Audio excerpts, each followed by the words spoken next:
you'll find unanimous consent to allow the motion to carry. That the motion be carried. Agreed? Agreed and so ordered. Motion's carried. Accordingly, one step there. Second reading of this bill, deuxième lecture de ce projet de loi. Accordingly, the bill stands referred to the Standing Committee on Human Resources, Skills and Social Development and the Status of Persons with Disabilities. It being very close to 2 p.m., I think we'll go directly to statements by members, and we'll begin with the Honourable Member for Milton. Thank you, Mr. Speaker. Last March, our government issued a nationwide call to action to companies across Canada to help fight COVID-19. Over 6,500 businesses and manufacturers stepped up and answered that call. They retooled their facilities and increased production capacity, collected and donated existing supplies and equipment, and combined resources to manufacture needed supplies more quickly. To celebrate these tremendous efforts, next week we'll be celebrating our first ever Made in Canada Week to say thank you to those who joined the fight against COVID-19. A number of these businesses, I'm very proud to say, are based right here in Milton. Companies like Ketter, an international plastic product maker, which began producing reusable face shields that were donated to long-term care facilities, hospitals, and fire stations across the province, or Canove, a major conveyor manufacturer and supplier based right here in Milton that jointly developed a specialized portable UVC sterilizing system that contains a built-in conveyor to sterilize N95 masks, phones, trays, and numerous other products. These are just some of the examples of the incredible efforts made by businesses right across the country that have helped us throughout this pandemic, and to them, I simply say thank you. Honourable Member for Haliburton, Kawartha Lakes, Brock. Speaker, I rise today as chair of the Canada Nordic Baltic Parliamentary Friendship Group in recognition of Lithuania's Day of the Restoration of Independence. On March 11th, 1990, at 10:44 p.m., Lithuania threw down the manacles of communist oppression and declared its independence from the Soviet Union. Moments later, parliamentarians stood in the Seimas and sang their national anthem for the first time in 5 decades of occupation. The Soviets responded harshly against the declaration and issued an ultimatum: renounce independence or face the consequences. Lithuanians stood resolute, Speaker, and rejected Soviet demands, resulting in swift retaliatory measures, including economic sanctions and a large-scale military invasion.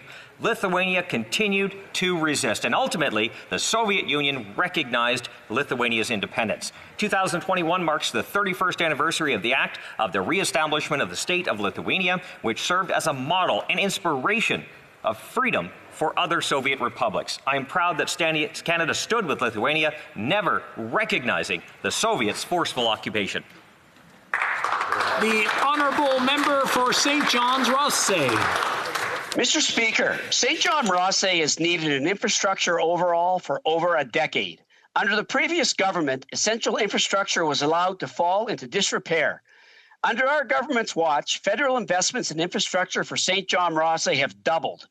But strategic investments in our waterfront, such as the recently announced Fundy Quay, require other essential infrastructure to support them. That is why yesterday I was proud to announce a federal investment of $15.5 million for the long overdue repair of our essential water-based infrastructure.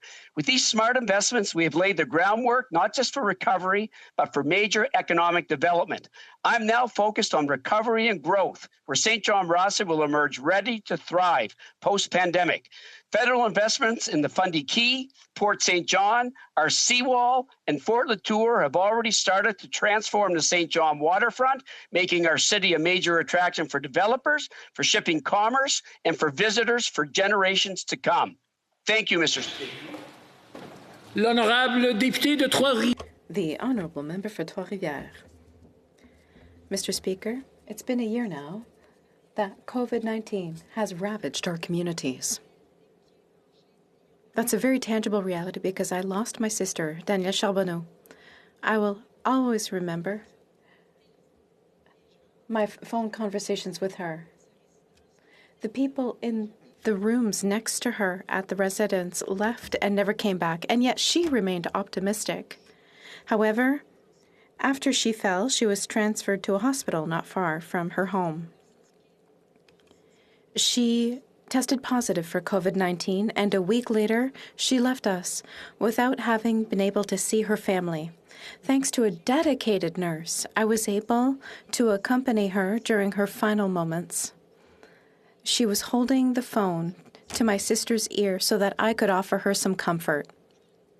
That story is just one among thousands, and we shall never forget them. Thank you, Mr. Speaker. L'honorable député de... The Honourable Member for Moncton Riverview Dieppe. Mr. Speaker, on behalf of all of my fellow citizens of Moncton Riverview Dieppe, I pay tribute today to the late Réal Cormier, the first Acadian to have been part of the Major Baseball League, who passed away this week at the age of 53. Since 1991, when he made his debut in the majors, the very same day as the Acadian national holiday, he captivated all of the Acadian people with his adventures on the biggest of playing fields. Member of the Canadian Baseball Hall of Fame and pride of his little village of Saint-André-le-Blanc, New Brunswick, Réal always remained very humble about his achievements and close to his roots. Through his perseverance and determination, he was an example to his community, and he inspired many people to always aim higher and to pursue their biggest dreams. I offer my sincere condolences to his family, his loved ones, and his friends. Thank you. Honourable Member for Calgary Nose Hill. There are some people whose joyful energy announces their presence in a room before they say a word. And Clarence Polsky had that ability in spades. Claire, as his family knew him, had an abundance of faith that soaked his character so fully that when you were in his presence, you couldn't help but feel peace in both his joy and his conviction. The loss of his life last week has been felt by thousands of people whose lives he touched for the better through his mission work, his generosity, and his compassion. His legacy lies not only in the positive impact of his life's work, but how he successfully imparted the very best of his character and his faith in each member of his family.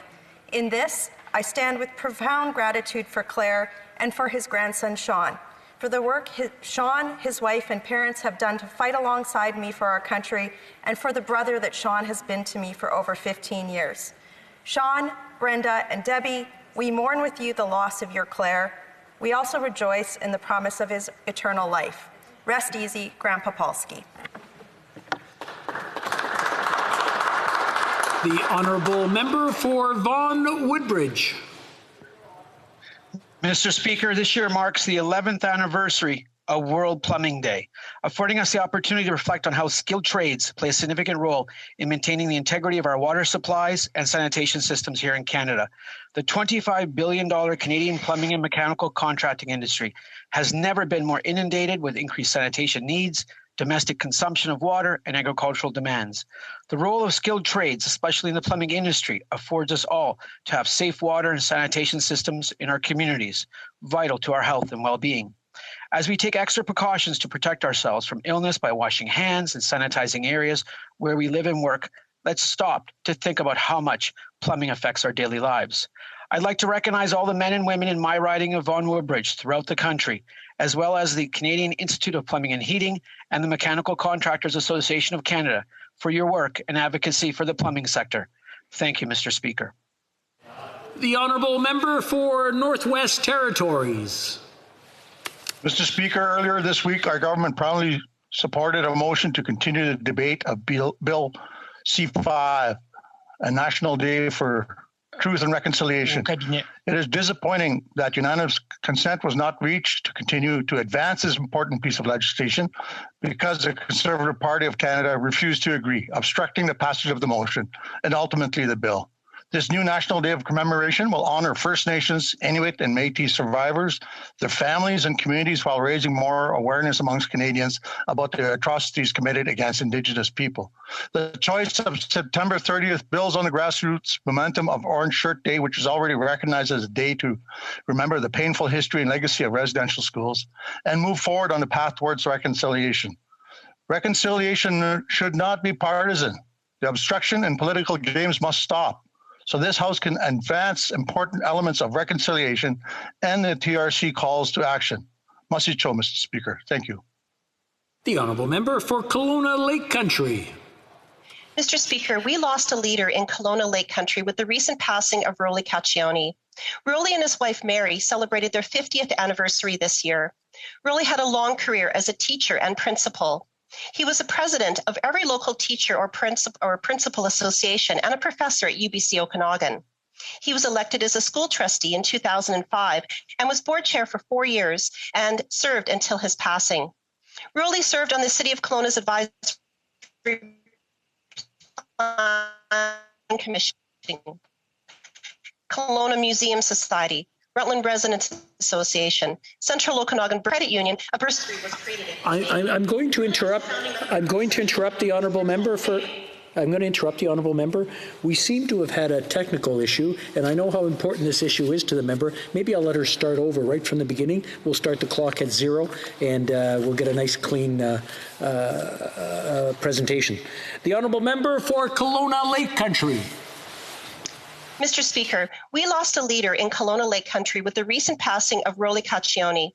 Rowley and his wife Mary celebrated their 50th anniversary this year. Rowley had a long career as a teacher and principal. He was president of every local teacher or principal association and a professor at UBC Okanagan. He was elected as a school trustee in 2005, was board chair for 4 years, and served until his passing.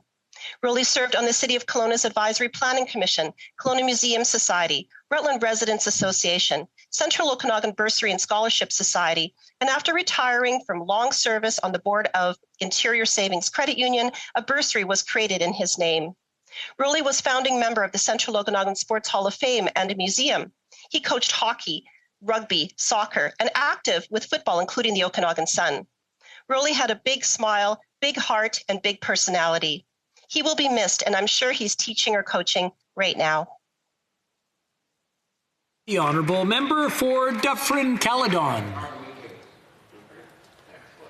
Oh, sorry. Oh, I'm sorry. The honourable member for Canada Carleton. Thank you, Mr. Speaker. As we mark 1 year since the beginning of this pandemic, I stand today in the House to express my gratitude to the constituents of Canada Carleton and to all Canadians from coast to coast to coast for their dedication to their country and to each other. Although this last year has been the most difficult period in the lives of many Canadians, we also have been witness to some amazing innovation as well as heartwarming gestures of generosity and support. Seeing these shining examples during a dark time, Mr. Speaker, helps all of us get through another day. With warmer weather and millions of vaccines on the way, there are many reasons to be optimistic, but we have to remember those we have lost, those who are still suffering, and those who have made sacrifices to help Canadians get through this together. But that's what the people of Canada Carleton and Canadians do, Mr. Speaker, and together we will continue the work of helping our neighbours, our families, and our communities. Thank you. The honourable member for Dufferin-Caledon. Mr. Speaker, I am always proud of the businesses and the people in Dufferin-Caledon, but I am especially proud these days. The lockdowns have been tough on businesses, and yet in my riding, they are rising to the occasion. Lucky Lyme Clinic has set up a mitten exchange station right outside their office for anyone who has cold hands. In Bolton, Huggers Cove has donated over 5,000 masks to frontline workers. And in Orangeville, Curry Mantra has been donating $1 for every meal they serve to our local hospital, Headwaters Healthcare, and they give away meals to the needy families all the time. Down in the south part of my riding, Mint Leaf Restaurant has been giving food donations to needy families throughout the pandemic. These businesses are doing this despite lockdowns and other restrictions that have harmed their businesses. They have gone above and beyond, and they will continue to do it. I am so proud of the businesses and people in Dufferin-Caledon. Honourable member for Niagara Falls. Mr. Speaker, on this day, as we remember all those who have been lost or in some way have been impacted by the COVID-19 pandemic, let us also renew our commitment to assisting those who still need our help, including those hardest hit businesses, families, and individuals struggling the most. Yesterday, Conservatives secured this House's support for workers in sectors heavily impacted by COVID-19. Those sectors include hospitality, tourism, charities, airlines, and small and medium-sized businesses. The success of our recent Opposition Day motion adds to our strong track record on this important subject. Canadian families, workers, and businesses can count on us to support them. Throughout this crisis, we have worked with this government to ensure needed programs and policies were adequately reviewed and revised to provide greater certainty and benefit. On this side of the House, Conservatives will continue to advocate for Canadians on what they need to not only survive through this pandemic, but to achieve economic recovery on the other side. This is our duty, and we are here for you. Thank you, Mr. Speaker. The honourable member for Courtenay Alberni. Mr. Speaker, this year, the community of Parksville on Vancouver Island lost a local hero. Joan Lamone was truly a force of nature. She was the consummate volunteer, generous with her time and endless energy, and driven by a passion for helping others. On her 90th birthday, the city of Parksville presented Joan the key to the city and declared July 6th Joan Lamone Day in recognition of her service to others. Over the years, Joan served on the board of the Society of Organized Services and volunteered with the Caring for Kids at Christmas program. She was an avid fundraiser for the Cops for Cancer campaign, Branch 49 of the Royal Canadian Legion, the Tim Hortons Day Camp for Children with Special Needs, and the Oceanside Community Safety Volunteers. Her favorite line was, "Life, it's for living." A testament to her capacity to bring goodness and vitality to everything she did and stood for. Rest in peace, Joan. All those whose lives you have touched will never forget you. The honourable member for Saint-Jean. Mr. Speaker, his name was Stéphane. In Montérégie and in the entire movement for independence, everyone knew him because his whole life, his energy was dedicated to Quebec. He was part of those thousands of Quebecers that the coronavirus stole from us, directly or indirectly. If COVID had not struck him down, he would have found a way to fight it, because that's what he did in life. He helped. Like thousands of Quebecers victims of this horrible virus, Stéphane did not get an appropriate goodbye or a solemn moment to tell him one last time about our gratitude, to assure him of our friendship. No, he was torn from us without being able to grieve properly, without being able to thank him. Today, let's take the time. Thank you, Stéphane, for being part of our lives. Thank you also to all of you that we have loved, to those who have loved us, to all of you who have been stolen from us. I will remember. The honourable member for Bow River. Thank you, Mr. Speaker. Small businesses have suffered since the onset of the pandemic. On top of punishing law-abiding firearms owners under the new bill, the Liberals aren't interested in reimbursing small businesses for their investments. The new proposed firearms legislation will have a tremendous negative effect on small businesses like sporting goods stores. Now, on top of the shutdowns affecting their business for a year, they will be saddled with stranded assets. Instead of punishing criminals for the possession and distribution of illegal firearms that will continue to be used to commit violent crimes, once again, law-abiding citizens and small businesses will be forced to bear the burden of this flawed, misguided legislation. The government must put the interest of lawful Canadians and small businesses ahead of violent criminals. Thank you, Mr. Speaker. The honourable member for Vaudreuil-Soulanges.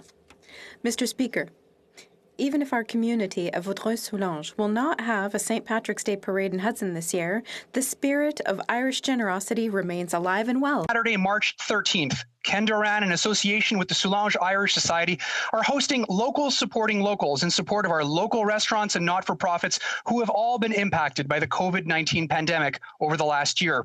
$5 from all takeout meals ordered from participating restaurants will benefit great organizations in our community, including Le Pont Bridging Food Bank, the Vaudreuil-Soulanges Palliative Care Centre, Nova Hudson, and many others. I invite everyone who can to place their orders and enjoy a delicious meal. And if you're not hungry or already have dinner planned, you can show your support by buying tickets to a benefit comedy extravaganza featuring Joey Elias, Abdul Butt, Rodney Ramsey, Fiona O'Brien, Kim Sullivan, Mitch Melnick, and our community's very own Ted Bird, Tom Whalen, and Samara O'Gorman. To learn more, I invite all members of my community of Vaudreuil-Soulanges to visit localsupportinglocals.ca. Sláinte, and thank you, Mr. Speaker. Following discussions among representatives of all parties in the House, I understand that there is an agreement to observe a moment of silence to recognize that it has been 1 year since COVID-19 was declared a pandemic and to remember those who lost their lives to COVID-19. J'invite les honorables députés. I invite honourable members to rise.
Oral questions. Question orale, the Honourable Leader of the Opposition. Mr. Speaker, in 2018, the Privy Council told the Prime Minister that the Ombudsman was not intended for sexual misconduct investigation. The Prime Minister's office knew 3 years ago that it had a duty to initiate an investigation. The Prime Minister did nothing for this woman serving her country. Why did the Prime Minister sit on an accusation of sexual misconduct for 3 years? Right Honourable Prime Minister. Mr. Speaker, as a government, we have always taken seriously any allegations or accusations of sexual misconduct.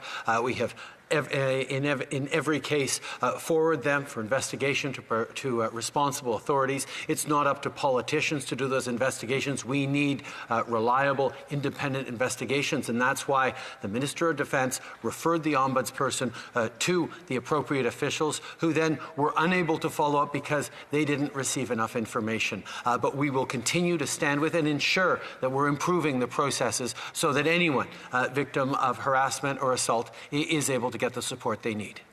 Honourable Leader of the Opposition. Mr. Speaker, when the allegations against the Chief of Defence Staff first surfaced, the Prime Minister claimed he was not aware of the allegations. Yesterday, the Prime Minister revealed he was aware, but not about the specifics of the allegations. He just told the House that he takes all allegations of sexual misconduct seriously, yet he did nothing for 3 years, Mr. Speaker. The women of our Canadian Armed Forces are looking for leadership. Will the Prime Minister accept responsibility for his delay in acting on their behalf? The Right Honourable Prime Minister. Mr. Speaker, throughout my time in politics as a party and as a leader, we have always taken seriously any allegations and accusations and ensured that they were followed up on appropriately. That is what happened in this case. The Minister of National Defence instructed the Ombudsperson to go to the appropriate independent authorities to be able to follow up on those issues, and that is something my office was aware of, that the Minister encouraged the Ombudsperson to go bring the allegations to the appropriate authorities. That is how we need to make sure that proper steps and processes are followed and that everyone is taken seriously. Honourable Leader of the Opposition. Speaker, those are improper steps. 3 years ago, the Prime Minister was told by the Privy Council, by his office, that the Ombudsman was not the appropriate figure to investigate sexual misconduct allegations. It was up to his Minister of Defence or himself. Those are the two leaders that men and women in the Canadian Armed Forces are looking to for leadership. Both of them failed in this instance. Will the Prime Minister stand in this House and acknowledge they failed this woman serving her country? The Right Honourable Prime Minister. Mr. Speaker, supporting the women and men who choose to serve in the armed forces is a priority for this government, as it has been for all governments. We have moved forward in significantly strengthening measures to support survivors of sexual assault and create more processes so that they don't have to face sexual assault in their workplace or in their service. It is not for the Prime Minister or the Minister of Defence to investigate allegations. It is for us to ensure that they are appropriately followed up on by the authorities, by the independent investigators. That is what was done in this case. Honourable Leader of the Opposition. Mr. Speaker, creating a 4-month interval between the first and second doses of the Pfizer vaccine means the government is now advising an off-label use of the vaccine schedule. Could promoting an off-label use of the vaccine have contractual obligations for Canada's deal with Pfizer? The Right Honourable Prime Minister.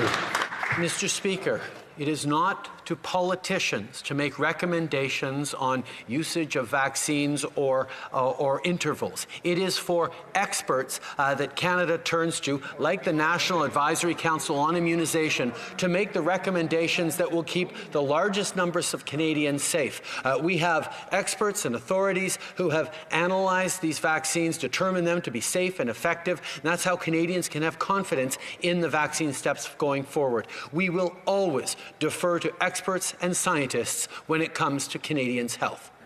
The Honourable Leader of the Opposition. Monsieur le Président. Mr. Speaker, there are 4 months between the first vaccine and the second vaccine, and this is really creating a lot of anxiety.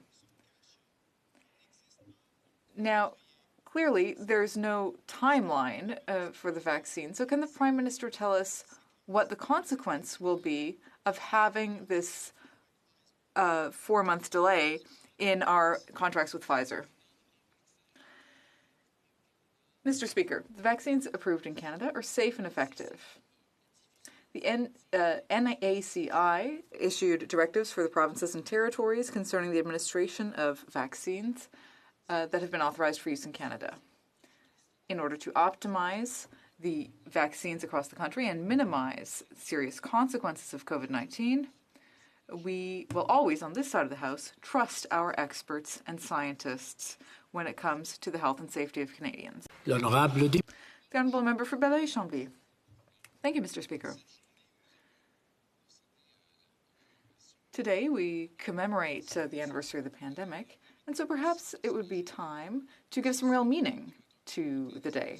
Perhaps we should set partisanship aside and simply, like Quebec and all of the other provinces have asked for, have a budget tabled. We're asking for an increase in the health transfers immediately and unconditionally.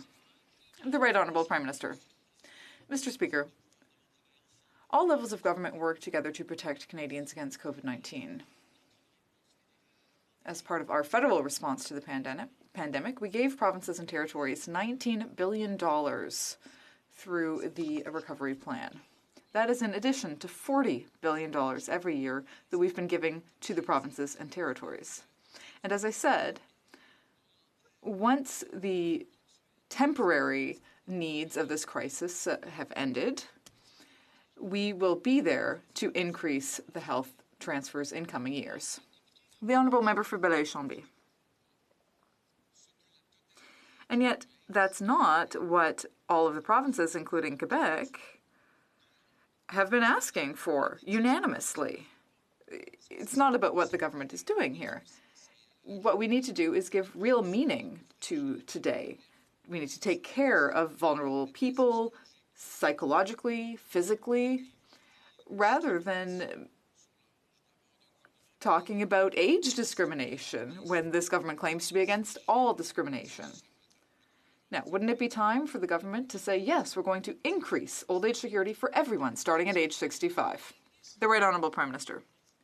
Mr. Speaker, protecting our seniors has always been at the heart of what this government does. We increased the guaranteed income supplement by 10% for the most vulnerable seniors, and we also recognize that older seniors are more vulnerable and need more support. That's why we promised to increase OAS by 10% for seniors 75 and up, because they have higher needs than some of the younger seniors.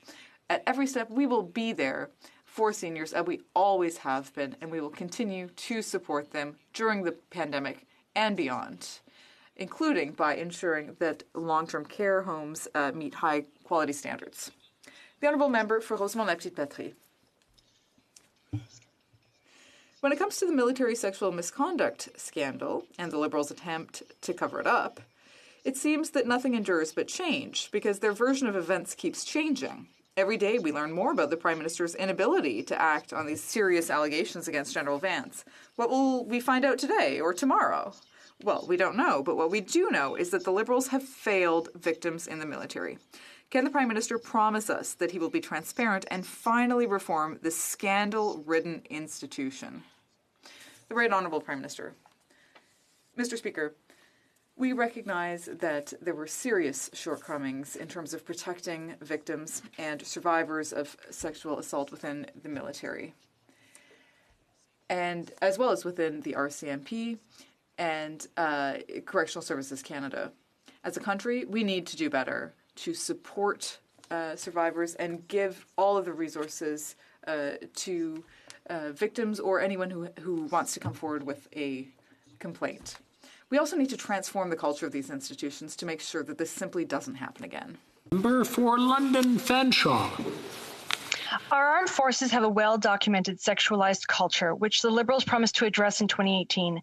Since then, the Prime Minister has not only taken no real action to address this problem, he has actively ignored the issue. The Prime Minister admitted to knowing about the allegations of sexual harassment against General Vance, allegations he and his minister refused to act on. We need to ensure women who serve can do so equally. Will the Prime Minister apologize to women in the armed forces for failing them and allowing this toxic and dangerous sexualized culture to continue?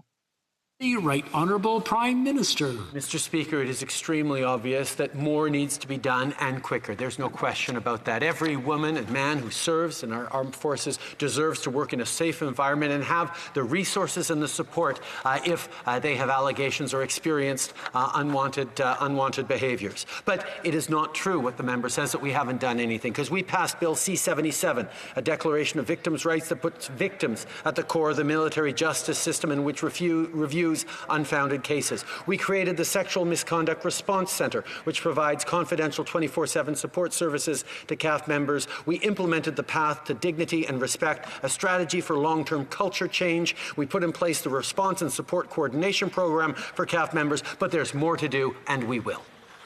The Honourable Member for Charlebourg-Haute-Saint-Charles. Mr. Speaker, the Minister of Defence, Michael Warnick, former clerk of the Privy Council, Janine Sherman, the Deputy Secretary of the PCO, and Elder Marquez, Senior Advisor to the Prime Minister. These four people were all aware of serious allegations against General Vance, and the Prime Minister confirmed yesterday that his office was also aware. But now he'd like us to believe that he was not personally aware in 2018. So how is it that on an issue with such serious implications, the Prime Minister was not informed? The Honourable Minister, rather. Allegations extremely seriously when it comes to inappropriate sexual behavior. This is one of the reasons why we took very strong actions. In this case here, we put the Ombudsman in touch with the Privy Council office so that the appropriate authorities can take that action. As the Prime Minister has stated, no politician should ever be part of an investigation. Thank you, Mr. Speaker. L'honorable député de Charles. The Honourable Member for Charlebourg-Haute-Saint-Charles. Mr. Speaker, my question is simple. The Prime Minister said at first that he wasn't aware of any allegations, and then at a press conference on Friday he said that he was not aware of allegations, any specific allegations rather. So what we want to know is, did the Prime Minister know in 2018, in March 2018, that there were these allegations against General Vance? Yes or no? Mr. Speaker, as I stated before, no elected official should ever be part of an investigation, to lead any type of investigation. It has to go to the appropriate authorities so an independent investigation can be conducted. And that's exactly what has taken place here. We will take strong action. We have more work to do, and we will get it done. Thank you, Mr. Speaker. The Honourable Member for Mégantic-L'Érable. Mr. Speaker, well, G7 countries and all provinces were transparent with their population and tabled budgets. This Prime Minister is hiding the real financial situation from future generations. Now, if a family goes to the credit union and refuses to disclose their financial situation when asking for a loan, they'll be turned down. But the problem is that this government is also the bank, and this Prime Minister thinks that budgets balance themselves. When will this government finally deign to deliver a budget to Canadians? The Honourable Minister. Monsieur le Président. Mr. Speaker, the federal government continues to evaluate the economic impact of regional lockdowns, the emergence of new viral variants, and vaccine distribution. We want to thank all Canadians for their contributions to the pre-budget consultations. The date of the budget will be announced in due time. The Honourable Member for Mégantic-L'Érable. Mr. Speaker, it's completely unacceptable that this government hasn't presented a budget in over 700 days. Canada is the only G7 country that didn't table a budget last year, and this delay has become the longest delay in Canadian history. I'm concerned by the Minister of Finance's claim that the next budget is going to be the most significant one of our lifetime. Does that mean that she will be remembered as the person who ruined millions of Canadians because they didn't have a real economic plan? When will we see a real budget? A date, please. The Honourable Deputy Prime Minister. Mr. Speaker, I want to underscore three things. First of all, we received an extraordinary response from Canadians during the pre-budget consultations, and I want to thank all Canadians who participated in that process. Secondly, if the Conservatives truly want to support Canadians, and Canadians do need support during this crisis, then they will need to support Bill C-14. That is a real action that they can take to support our country. Member for Carleton. Yesterday, when I asked about the 850,000 Canadians who've lost their jobs, giving Canada the highest unemployment rate in the G7, the Prime Minister told a childish joke, and he sat down and smirked. He should know that for every 1 percentage point increase in unemployment, we get a 2 percentage point increase in suicides. This is people's lives at stake. They want to know how they're going to pay the bills. We have the worst job record in the G7. Will we get a plan for paychecks, or is the Prime Minister just going to sit there and smirk? The Honourable Minister. Mr. Speaker, let me first correct the record and point out that at 64.3%, Canada has a higher labour force participation rate than Germany at 56.1%, the United States at 61.3%, and Japan at 62%. And let me also say this. I absolutely believe that every Canadian who is unemployed is facing a personal tragedy. And that is why our government has done and will continue to do whatever it takes to support Canadians. Member for Carleton.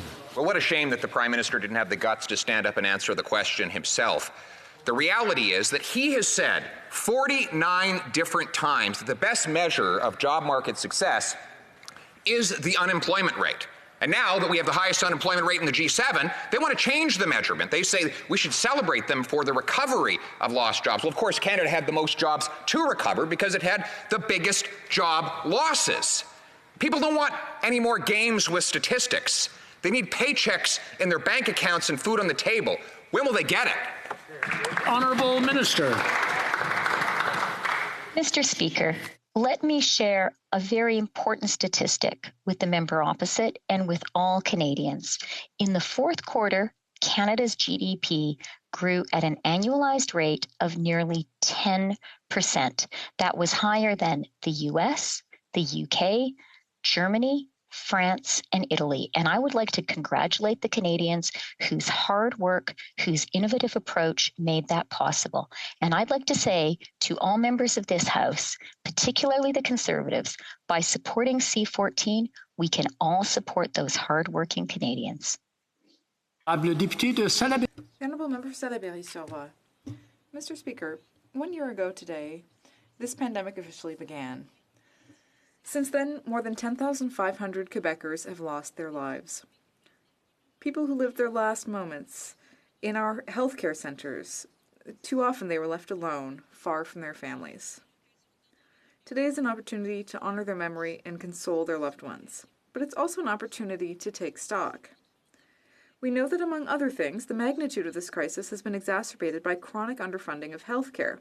When will the government increase the health transfers? The Honourable Minister. Every step of the way, we've been there for provinces and territories during this pandemic, starting with the $19 billion in Safe Restart money through acquisition of personal protective equipment, purchasing of therapeutics and drugs, rapid testing, Mr. Speaker, in the millions and millions of dollars, vaccines, Mr. Speaker, completely purchased for provinces and territories. We'll be there for provinces and territories as we get through this together. The Honourable Member Salaberry-sur-Roy. Mr. Speaker, more than 10,500 Quebecers have lost their lives, but more than 20,000 of us have been hospitalized and recovered. And this is thanks to the dedication of our healthcare personnel. It's thanks to healthcare workers who are primarily women, who have been working overtime and making sacrifices for the past year. The government sees them giving everything to save people's lives.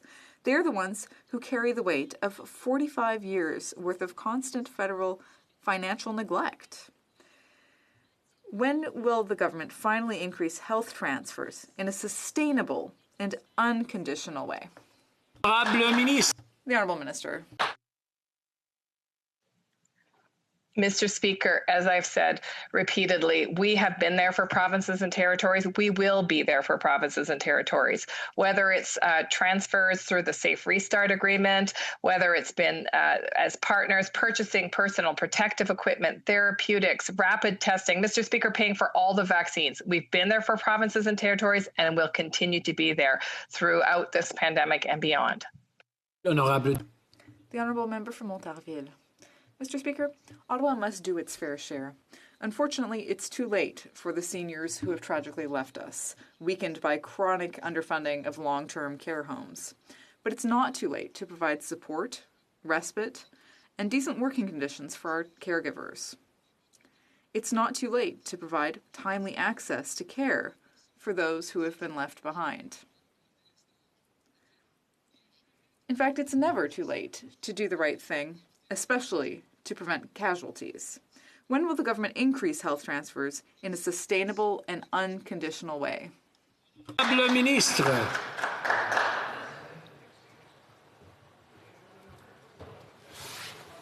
Mr. Speaker, let me first start by saying that we share the grief and the sadness of the many lives that have been lost to COVID-19, and we share the commitment to strengthening standards for long-term care. We know that there is a lot of work to do with provinces and territories to support them in their obligations and their responsibilities to provide quality care to seniors, no matter which province they live in. We'll be there for provinces and territories to ensure that no matter where a senior lives, they have dignity and safety in their lives. The Honourable Member for Calgary-Nose Hill. Period. The Prime Minister said it wasn't for politicians to make decisions on vaccines, but that seems to be exactly what he's doing. The National Immunization Council said not to give the AstraZeneca vaccine to seniors, but his government ignored that advice. Now Pfizer, Canada's chief science officer, and dozens of Canadian medical experts are advising not to delay the Pfizer doses by 4 months, but he's advising it anyway. So my question is the government making political decisions on vaccine dosing because they're trying to cover up their vaccine shortage that they created? The Honourable Minister. Thank you, Mr. Speaker. And within that question, it appears that the member perhaps doesn't understand that the federal government does not provide health care directly to Canadians. In fact, what we do is provide support to provinces and territories to deliver on their health care responsibilities. Furthermore, NACI, the National Advisory Committee on Immunization, is an independent organization comprised of scientists and researchers who study the evidence, who study the recommendations, and then make recommendations of their own that the provinces and territories can choose to follow. Honourable member for Calgary Nose Hill. Well, the minister is the Minister of Health, and these organizations report into her. And I know if I was in her role, I would be asking why there's conflicting advice on all of these dosing decisions and vaccine delivery schedules. I think that that's something that's pretty important for the Canadians to understand. Even the president of Pfizer said that the differences in these opinions could lead to vaccine hesitancy and concerns about taking the vaccines. So why isn't the minister doing her job and putting a structure in place that would actually provide clarity for Canadians? Honourable Minister. Well, thank you, Mr. Speaker. And perhaps the member doesn't realize that Health Canada's role is actually to approve a drug or a vaccine in this case, based on the review of the science and evidence that the pharmaceutical company presents. And NACI's role is to make recommendations about how best to use vaccines that come onto the market in Canada. That is exactly what they've done. They are the experts and scientists, and this government believes in following the research and science as it is determined by those experts. Member for Calgary Nose Hill. Interesting, because Pfizer, the company that would put input into the review process, said no dice on the 4-month interval. Nope, we don't think that's good. And in fact, NACI didn't even contact the drug manufacturer for data on the dosing interval. So I kind of think that the minister perhaps isn't doing her job here. There's a lot at stake. Canadians need clarity and certainty on this type of information so that this government isn't causing vaccine hesitancy. Why can't the minister do anything right? The Honourable Minister. Well, putting aside the personal attack, Mr. Speaker, what I will say is that it is very important for politicians to follow research, science, and evidence. And that's exactly what's happening in her province, Mr. Speaker, through the Special Advisory Committee and with Dr. Hinshaw. In fact, the province of Alberta has accepted NACI's recommendations, and many others have. This is a decision that is best left with scientists, researchers, and the doctors who will make those dosing decisions. The Honourable Member for New Westminster, Burnaby. Canadians have really struggled during this demanding and deadly pandemic year. But Canada's billionaires have added over $60 billion to their wealth so far during the pandemic. We learned this morning from the CCPA that a minimum wealth tax would raise over $10 billion a year to meet Canadians' needs. And 80% of Canadians support this measure. While so many Canadians suffer, why won't the Prime Minister force billionaires to pay their fair share? And why is he so opposed to a wealth tax? The Honourable Minister. I would like to thank the member opposite or virtually opposite for the question and for his sincere concern for the Canadians who are hardest hit by this COVID recession. And let me assure the member virtually opposite that our government absolutely does believe, as we said in the fall economic statement, that there are some additional tax measures we need to put in place. We think that now in particular is the time for the international digital giants to pay their fair share. This crisis has shown all of us how dependent we are on the virtual space, and it's time for the international companies to pay their share. The Honourable Member for Windsor West. In February, I warned this government cross-border tax consequences of essential workers being told to work from home in Canada. Now these workers could owe tens of thousands of dollars in taxes in Canada on top of the taxes they are already paying in the United States. U.S. tax problems are a historical issue for Windsor, Tecumseh, and Essex caused by the Liberal government's mismanagement. To the Prime Minister, will his government fix this problem by the end of March before the U.S. tax deadline, and will he ensure workers are not punished for following his advice? The Honourable Minister. I would like to thank the member opposite for that really important question. And let me also thank every single Canadian, whether they live in Windsor or anywhere else, for following the essential advice from public health authorities to stay home when we can, to protect ourselves and protect our neighbors. When it comes to the tax implications of that decision, particularly for people who live and work across the border, that's something that we are looking at carefully. And again, I thank the member for raising that important issue. The Honourable Member for Surrey Centre. Thank you, Mr. Speaker. Small businesses in Surrey Centre and across Canada are wondering how the reference period for eligibility for the emergency rent subsidy, wage subsidy, and emergency business account will be impacted in 2021. Many SMEs experienced dramatic losses in profit in 2020 and wonder how this will impact their eligibility for support in the upcoming periods of March 14th to June 5th. Can the Minister please update the House on how our government will address the eligibility of these essential business support programs in the coming months? Honourable Minister. Thank you, Mr. Speaker, and thank you to the member for Surrey Centre for his strong advocacy. From the beginning of this pandemic, we have been clear with Canadians. We are there for you now, and we will be through our recovery. Just last week, we announced the government intends to extend the current rate structures for the Canada Emergency Wage Subsidy and the Canada Emergency Rent Subsidy to June 5th. The subsidy rates will remain the same, and the lockdown support will continue to be there to provide additional support to hard-hit businesses with rent support of up to 90%. Workers and businesses have showed incredible resilience over the past year, and we will continue to be there for them. Thank you, Mr. Speaker. The Honourable Member for Desnette, Mississippi, Churchill River. Mr. Speaker, when the Prime Minister made election promises in 2015 and then again in 2019 to eliminate all long-term drinking water advisories in First Nations communities, he was glad to stand in front of cameras and microphones. As we have seen too many times recently, when the plan falls apart, the Prime Minister suddenly gets camera shy. Making promises that you cannot keep is not a good way to build trust in a relationship that badly needs more of it. Mr. Speaker, does the Minister regret the Prime Minister's broken promise? Honourable Minister. Mr. Speaker, I appreciate that the member opposite was not part of the government that created this problem in the first place, but I do appreciate his earnest question. In 2015, we made a clear promise and to all First Nations and Canadians to end the unacceptable long-term drinking water advisories affecting First Nations and communities. At that time, there were 105.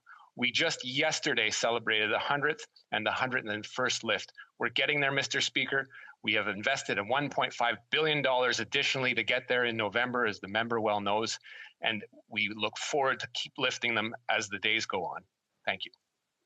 The Honourable Member for Desnette, Mississippi, Churchill River. Mr. Speaker, the Minister likes to talk a lot about numbers and the advisories lifted, but let's talk about some other numbers. In last week's Auditor's General Report, there's clear identification of this government's failure in the past 6 years. In those 6 years, over 50 long-term advisories were added. Over 1,200 short-term advisories were added. 20% of the long-term advisories that were lifted were done so by temporary measures. We're talking about a systematic failure, Mr. Speaker. Does the Minister believe that a new website will make up for the trust lost by the Prime Minister's broken promise? Minister.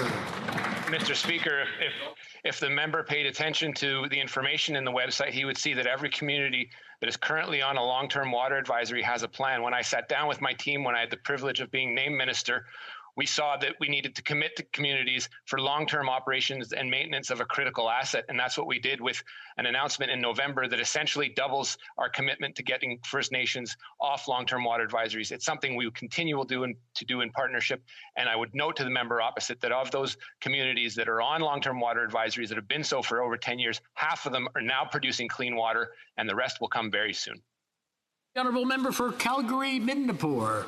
Mr. Speaker, yesterday this government had their opportunity to show their support to the tens of thousands of airline workers who have lost their jobs by supporting our Opposition Day motion. But instead, they decided to vote against it and turn their backs on the tens of thousands of workers. Mr. Speaker, we've been in this pandemic for a year now. When will we see a plan for the airline sector from this government? Honourable Minister. Mr. Speaker, we will never turn our back on the aviation sector and its workers. As a member of Parliament from Mississauga, many workers of the aviation sector live in my riding, and I have been speaking with them, and I understand the level of anxiety and concerns they have. That's why, from the beginning, our government rolled out broad-based support for many workers, Mr. Speaker. However, let me just say that we recognize there's further support that is needed, and we are currently in discussions with the airline sector. But let me just say this, Mr. Speaker. Canadians understand the political games the Conservatives are playing. We will stand by aviation workers. The Honourable Member for Calgary-Midnapore. Well, Mr. Speaker, no food on the table to Canadians is not a game. Tens of thousands of airline workers are still without jobs, and Mr. Speaker, there is no end in sight. These workers are struggling to put food on the tables, yet this government has chosen to leave them behind. So I have a question for the minister. What would he like to say to all of these struggling workers who are struggling to pay their bills and put food on their table? The Honourable Minister.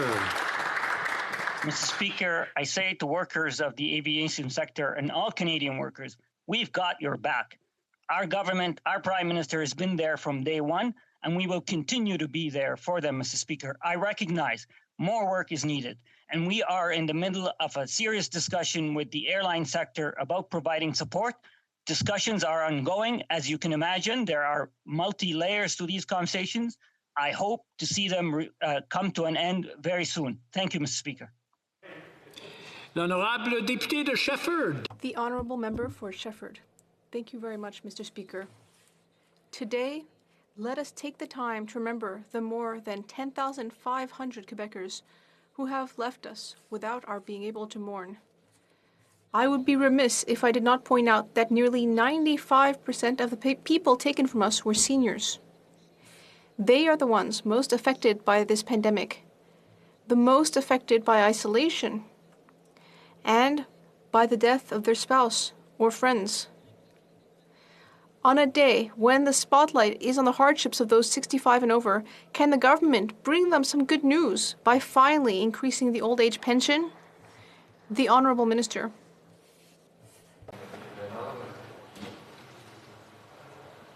Thank you very much, Mr. Speaker. For many months, we have been providing support for seniors through tax-free payments and enhanced community supports. While the government remains committed to implementing the policies as reaffirmed in the throne speech at this time, as all of you know, we are focused on managing the COVID-19 public health crisis. We have provided financial support to seniors 65 and above with greater support for the most vulnerable. Seniors can be assured that our government will continue to be there for them. L'honorable député de Shefford. The honourable member for Shefford. Mr. Speaker, the government needs to support all seniors starting at age 65, not separate seniors into two classes starting at age 75. It's just as hard to lose your spouse to COVID at 74 as it is at 76. It's just as hard to have to not see your grandchildren at 74 as it is at 76. It is just as difficult to live in total isolation at 74 as it is at 76. Creating two classes of seniors like this is creating two kinds of sacrifice, two classes of suffering.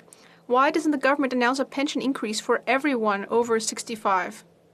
L'honorable. The Honourable Minister. Mr. Speaker, we definitely recognize the challenges that seniors have been facing across the country during this pandemic and the sacrifices that they've been making. We also recognize that older seniors have different needs. They are more likely to outlive their savings, have disabilities, be unable to work, be widowed, All the while, their healthcare costs are rising. 57% are women, 4 in 10 are widows, 59% have incomes below $30,000. Our plan will help address these pressures by increasing old age security by 10% for seniors aged 75 and up. We will always be there to support seniors. The Honourable Member for Bow River. Thank you, Mr. Speaker. With irrigation districts 13 in Alberta, 5 in the riding of Bow River alone, these districts are a critical part of the Canadian agricultural industry. Yet the carbon tax and the clean fuel standards is hurting the operations and affecting the economies of the rural communities. With carbon tax ballooning 500%, this tax amounts to millions of dollars. Instead of reinvesting these dollars, this money is leaving my rural communities. Will the government exempt the farmer who have to use power for irrigation from this crippling carbon tax? The Honourable Minister. Thank you, Mr. Speaker. As my honourable colleague is aware, the price on pollution is part of a comprehensive approach to addressing the climate challenge and ensuring that we are creating a world that will be a livable one for our children and our grandchildren, while concurrently seizing the economic opportunities that are offered through a low-carbon universe. With respect to the agricultural community, we have exempted on-farm fuels, and we have indicated that we are working towards solutions, including a rebate with respect to grain drying and some of the other issues. We certainly are partnering with the agricultural community to ensure that they are working with the government and with all sectors of the economy as we move forward to find solutions that will be low carbon and will be very... The Honourable Member for Mission Matsky Fraser Canyon. Thank you, Mr. Speaker. For over a year, the Liberal government claimed they've housed 1 million families, but go silent when pressed for the data. After repeated requests, CMHC finally tabled their figures with the HuMA Committee. The numbers fall short of 1 million, confirming the repeated assertion made by this government is false. Will the minister correct the record and admit that he has not helped 1 million families find housing? Honourable Minister. Mr. Speaker, after 9 years of absence in federal leadership in housing, we brought in the National Housing Strategy, a 10-year, $70 billion plan to make sure that every single Canadian has a safe and affordable place to call home. Every other day, we are making announcements to either build new affordable housing units or repair existing units or introduce the Canada Housing Benefit in yet another province. So we have no lessons to take on affordable housing and housing affordability from the Conservatives. The Honourable Member for Chatham-Kent Leamington. Mr. Speaker, Dr. Mark Sinyar, a renowned psychiatrist, testified to MAID stating, and I quote, "In medicine, we quantify the harms of new treatments before deciding whether it is acceptable to use them. The process that the Senate and the House of Commons proposed to facilitate the provision of MAID for mental illness really reflects a sunset on the scientific method and usual medical standards. That should worry us all," end quote. So much for following medical and scientific advice. Does this not worry the Minister of Justice? The Honourable Minister. Mr. Speaker, I thank the honourable member for his question on this very sensitive and important topic and the very important bill that is currently before this House. Mr. Speaker, we have with mental illness a very sensitive and serious challenge. We have proposed a committee of experts to look at it, Mr. Speaker, and to give us guidance moving forward. And in recomposing the parliamentary committee to review what was Bill C-14 passed in 2016, we are sticking to our original plan to look at that question with all seriousness, Mr. Speaker. Honorable Député de Saint-Léonard, Saint... The Honourable Member for Saint-Léonard, Saint-Michel.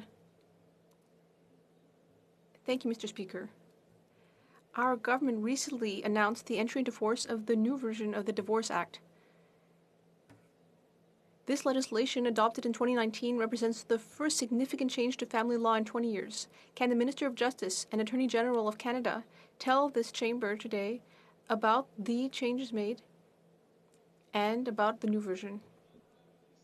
The Honourable Minister.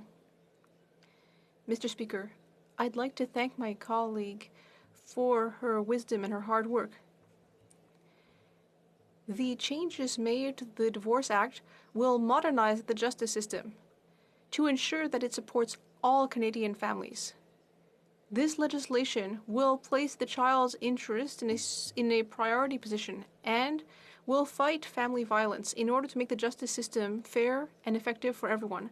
I would also like to thank our provincial and territorial partners for their hard work and collaboration. Together, we will ensure that our laws are truly beneficial for families going through difficult moments. For Sturgeon River Parkland. Mr. Speaker, credit unions are vital to our rural communities. Farmers, small businesses, and residents rely on their services. Unfortunately, unlike big corporate banks, the tax code does not exempt credit union investment services from the GST.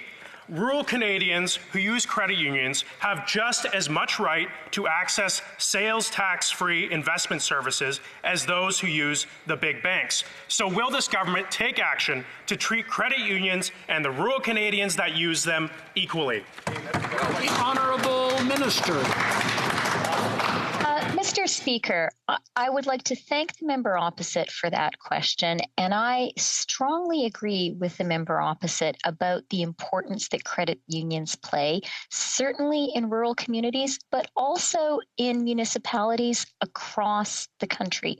Credit unions are an essential part of the Canadian economy. They're an essential part of Canadian communities, and I'm very glad to hear the member offering suggestions on how we can allow credit unions to do an even better job serving their members. The Honourable Member for Kenora. Mr. Speaker, Conservatives support common sense measures to stop gun violence. This Liberal government claims to, but their actions show they would rather criminalize regular Canadians than get tough on real criminals. Right now, they're moving to confiscate legally purchased guns from responsible hunters and sport shooters, but just a few weeks ago, they voted against increasing sentences for criminals with smuggled guns. Mr. Speaker, if this government is serious about ending gun violence, why did they vote against tougher sentences for gun smugglers? Honourable Minister. Thank you very much, Mr. Speaker. Mr. Speaker, we promised Canadians that we would strengthen gun control, while the Conservatives have promised the gun lobby that they will weaken it. Mr. Speaker, after the Conservatives cut hundreds of millions of dollars and thousands of border service officers and RCMP, it's a little bit tiresome to hear more empty Conservative talk on gun crime. Canadians need a government with the resolve to put Canadians' safety first. And that's why we are strengthening gun control, investing in law enforcement, and in our communities. Mr. Speaker, we'll do the work that is necessary to keep communities safe, and we will not take any lessons for more tough talk and empty words from the Conservatives. The Honourable Member for Puttavanchi. Mr. Speaker, for decades there has never been a gap of more than 2 years between budgets until this Liberal government. Despite COVID-19, all other G7 countries produced budgets last year, as well as our provinces and territories, but the Liberals couldn't manage. And now it's slipped out that they have no intention of releasing a budget this month either. Either the Liberals don't have a plan for reopening the economy, or they're refusing to be transparent with Canadians. Which is it? The Honourable Minister. Mr. Speaker, I would like to thank the member opposite for that question, and let me just point out a few things. First of all, in our fall economic statement, we offered extensive financial information, including extensive 5-year fiscal forecasts, which took into account varying possibilities on the virus resurgence scenario. The second thing I'd like to say, Mr. Speaker, is our government has been there for Canadians throughout this crisis, and we will continue to be there for Canadians. And I would like to urge the Conservatives to join us in supporting Canadians by supporting Bill C-14. Honourable Member for Scarborough Agincourt. Mr. Speaker, today marks 1 year since the World Health Organization designated COVID-19 as a pandemic. And today we are wearing right to remember those we have lost. While Canadians have been practicing public health measures to keep each other safe, scientists around the world have been working nonstop to find vaccines.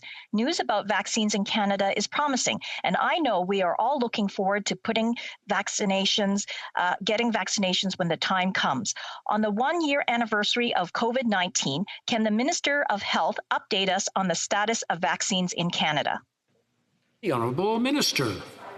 Well, thank you very much, Mr. Speaker, and I thank the member for Scarborough Agincourt for her incredibly hard work and advocacy during this difficult time. And this year has been incredibly challenging for all Canadians, and I want to recognize the sacrifices of all Canadians on this National Day of Observance. Throughout the pandemic, we have relied on science and evidence to keep Canadians safe, and our vaccine plan is no different. As of today, 3.8 million vaccines have been sent to provinces and territories, with millions more on the way this month and well into the spring. And this is good news, Mr. Speaker. We see the light at the end of the tunnel. I look forward to supporting provinces and territories to get every Canadian who wants to be vaccinated done by September. Thank you. The Honourable Member for Churchill, Kiwatnook, Aski. Mr. Speaker, Doreen Saunders, an elder from York Factory First Nation, died a preventable death last week because of medical neglect by this federal government. York Factory has not had the number of nurses promised or a doctor in months. Doreen Saunders is not alone. York Factory is not alone. No excuses. What will this government do to make sure First Nations are getting the medical personnel they have been promised and need? What will this government do to achieve justice for Doreen Saunders and her family, for York Factory, and all First Nations? The Honourable Minister. Thank you, Mr. Speaker. On behalf of Canada, I offer my sincere condolences on this tragic passing. We know that First Nations face a terrible health crisis, particularly during this pandemic. We know that coming out of COVID, we must invest in health infrastructures in communities. We must invest in housing as a health crisis. We know that this is a challenge. We know that this inequity exists and persists and have made communities more vulnerable. There are many examples of this across Canada, and it's entirely unacceptable. But this government has made massive investments in bridging that infrastructure gap, and we will continue to do so. The Honourable Member for Nanaimo, Ladysmith. Thank you, Mr. Speaker. The government's commitment to plant 2 billion trees is important to address climate change, but seedlings cannot replace the biodiversity of old-growth forests or come close to matching their capacity to sequester carbon. We need old-growth ecosystems for our survival. Will the government work with First Nations and the provinces to protect endangered old-growth ecosystems on Canada's west coast, stop the destruction of the boreal forest, and ban unsustainable forestry practices like the use of whole trees for the creation of biofuel pellets? Honourable Minister. Thank my honourable colleague for the question, the important question. We are committed, as he had indicated, to planting 2 billion trees and to restoring wetlands and grasslands as key elements of our focus on nature-based climate solutions. These investments will also be very important in addressing biodiversity concerns. The government has also, though, committed to a pathway to achieve 30% protection of terrestrial areas by 2030, and certainly a key focus of securing these spaces will be working with provinces and territories who control land management in most of the country, with a focus on protecting intact ecosystems and areas of high biodiversity value. The L'honorable député de Louis Saint-Laurent, une question. Beaucoup, Monsieur le Président. As it is Thursday, we would like to know what is happening in the coming days. We are in a peculiar time in March. Sometimes we're in our ridings, sometimes we're in the House, sometimes we're in our ridings. And then we're going to have a long block of parliamentary work from mid-May to mid-June. 10 weeks of parliamentary work over 11 weeks. But my question is, what does the government have in mind for the legislative agenda next week? L'honorable chef du gouvernement à la Chambre. The leader of the government in the House.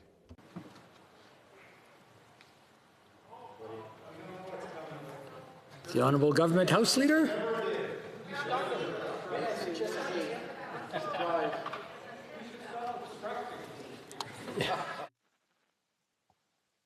Pouvez-vous m'entendre? Allez-y. Please go ahead. Merci beaucoup, Monsieur le Président. Alors... Thank you, Mr. Speaker. I would like to thank my colleague and friend for his question, which gives me the opportunity to provide details on what we expect to do during the week and when we come back. This afternoon, we will resume study of Senate amendments to Bill C-7